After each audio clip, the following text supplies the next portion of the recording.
দুপুরবেলা মাঠে বসে আড্ডা মারতে মারতে হঠাৎ প্ল্যান হলো পিকনিক হবে।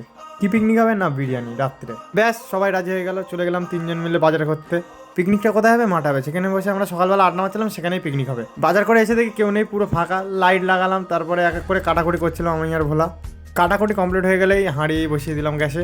এক এক করে সবাই হাজির হয়ে গেছিলো। আমরা পিকনিকে মোটামুটি টোটাল ছিলাম 18 জন মতোই।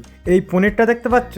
হ্যাঁ, এই পনিরটা। অনেকে জিজ্ঞেস করে, দাদা বিরিয়ানিতে পনির কী হবে? পনিরটা হচ্ছে আমাদের একজন নিরামিষ ভোজী আছে, সে বিরিয়ানি খাবে কিন্তু মাংস খাবে না, তাই ওর জন্যই পনিরটা নিয়ে আসা। প্রথমে আলুটা আমি সিদ্ধ করে নিলাম, এদিকে আমি আলু সিদ্ধ করছি, রান্না করছি, ওইদিকে হচ্ছে পাকা মাছে সবাই মিলে। আমি আর সুরাজ একই রকম ড্রেস পরেছি বলে ভোলা কি বলছে শোনো।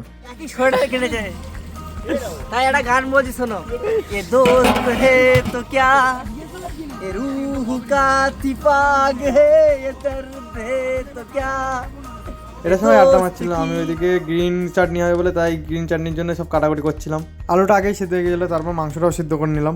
আমি এদিকে একা একা রান্না করছি, আর এদিকে সবাই ওরা তাস খেলছে, আড্ডা মারছে, গল্প করছে। আমার সাথে কেউ নেই, আমি একাই রান্না করে যাচ্ছিলাম। ভাতটা হয়ে গেলে এবার বিরিয়ানিটা দমে বসানোর জন্য রেডি করছিলাম।